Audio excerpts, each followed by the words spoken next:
What's up, guys? How you doing? Phoenix here. I just wanted to show you how I structure my songs, and maybe in the long run this would help you.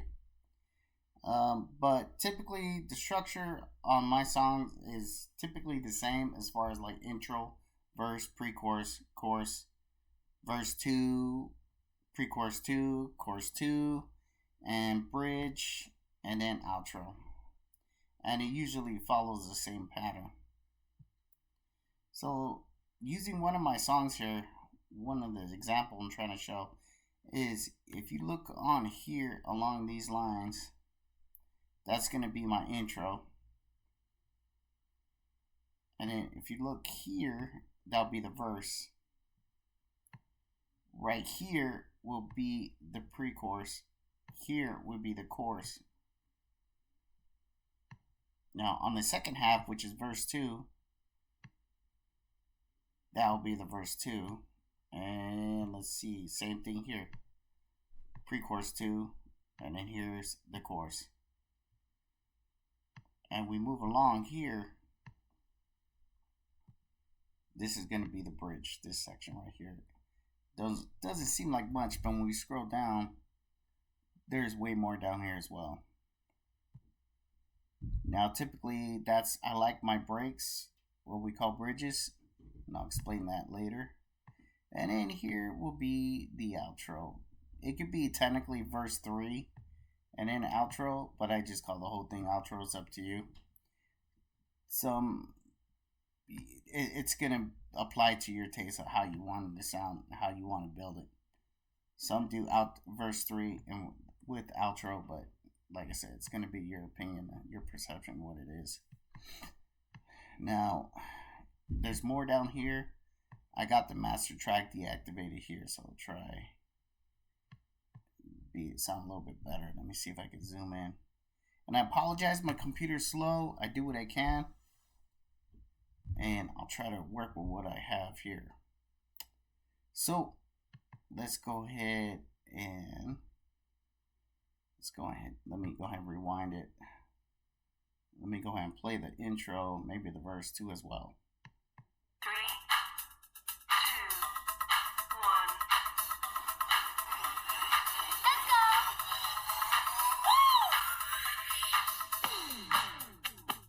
I gotta whip it. And one thing too that I wanted to mention, I like to use risers.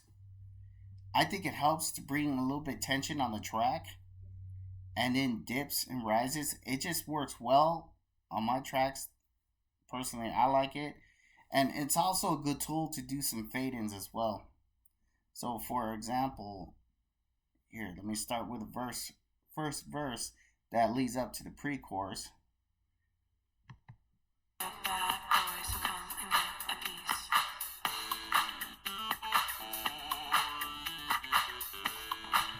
And if you notice, here's the riser at the bottom. So let's hit the play.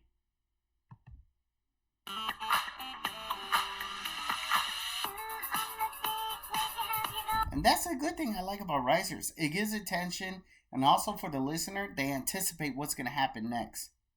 And that's what really stands out on the track. And if you notice right here, I also got another riser here. And then I have a dip down here. So let me go and play that, see how it sounds.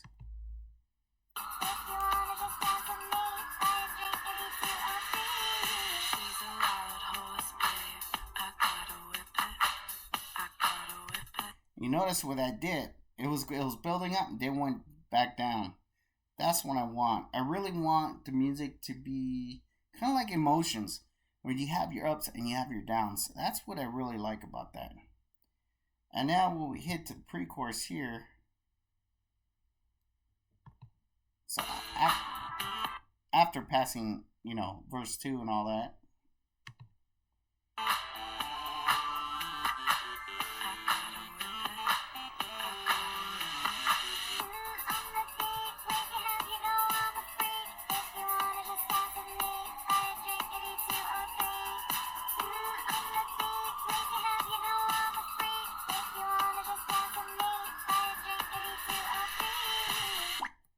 Now we're gonna go ahead and be heading into the break, or what we call the bridge. It's up to you if you want to call it a break and bridge. It's all the same thing.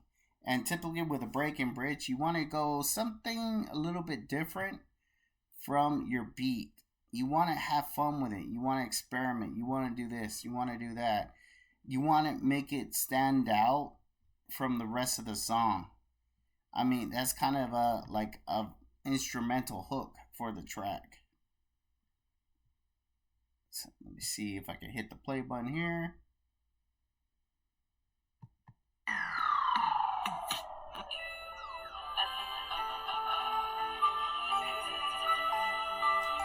Drink me like tequila. I'm so weak for you. I see just what you are. You're a bad boy breaking hearts. I gotta whip it. Oh, baby, watch your step. Take me there and hold your breath. Now, definitely that with my breaks, personally, I like to just go ahead and probably just give them a break. If you're dancing, you need that break just for that little 30-second break when you're all sweating and stuff. But typically that follows with a lot of music is they got the break from the average beat that you got from your verses.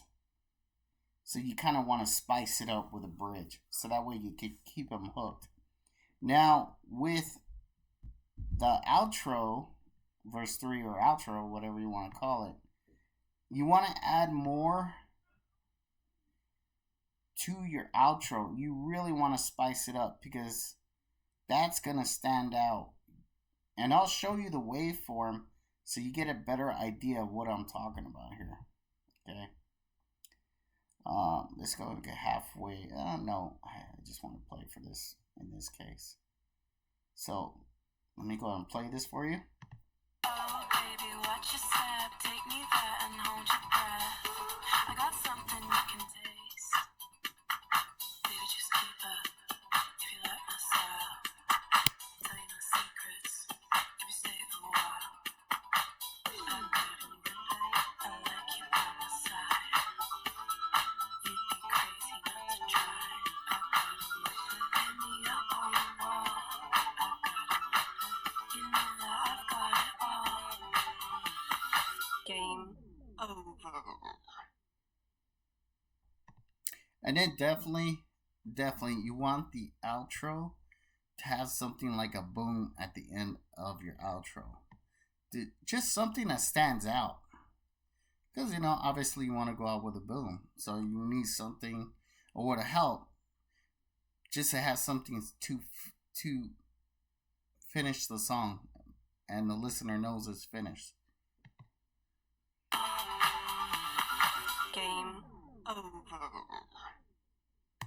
Obviously, you don't have to use that sample, but you get what I'm trying to say. And if you look at the waveform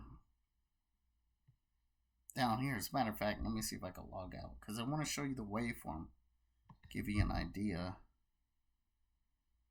what I'm talking about here.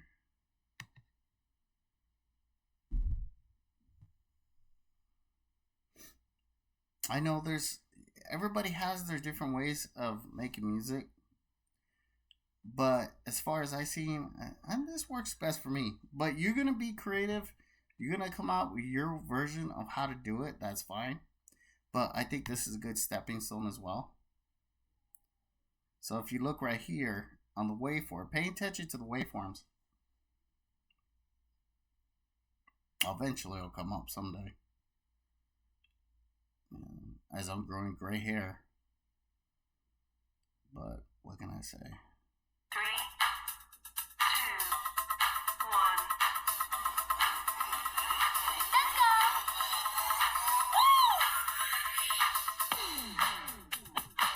Now if you notice, it kind of looks like an arrow.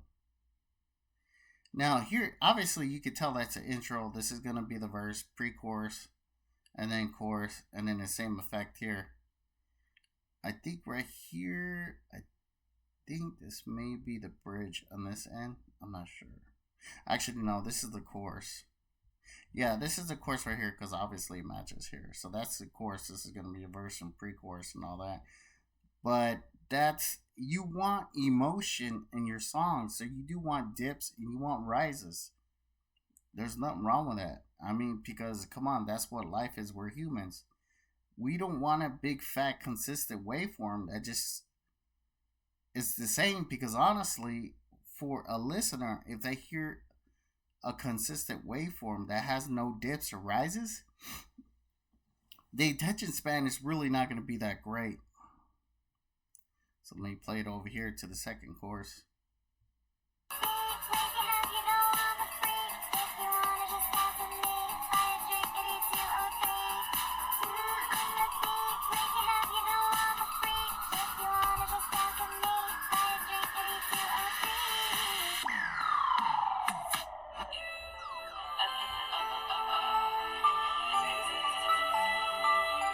Drink me like tequila. I'm so weak for you. I see just what you are. And you notice right here, and start, look at this waveform. This is the outro waveform. I just wish that little timer wasn't showing. But that's the end of the outro. And you notice how it gradually builds. That's what you want. You want that gradual build on your outro, because that's gonna be the la creme of the food you're eating. That's gonna be your ultimate rise, and it's gonna be your ultimate downfall. Because I think I still struggle with the outro a little bit now, but you know, it's because when I first started, I was focusing on the beginning. But the outro is just as more important, if anything, than the beginning too.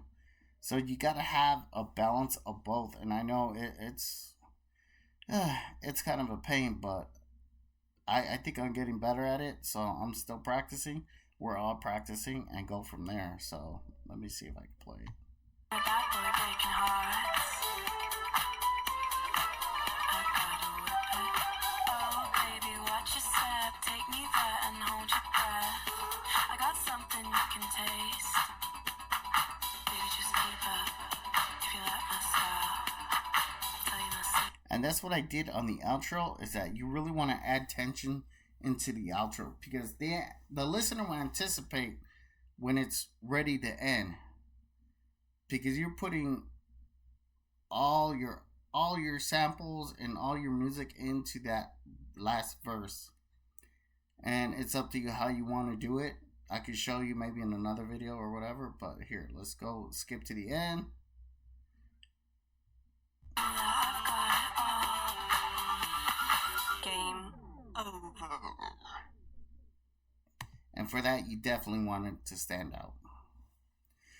So hopefully this helps, guys. And if you got any questions, just hit me up and we could go from there. And maybe I could show you some more videos, and let's have fun. Remember, nobody's trying to be a pro. You're not a pro. I'm not a pro. But you know what? We're using Bandlab and it helps. Hell, have fun with it. You never know. Later.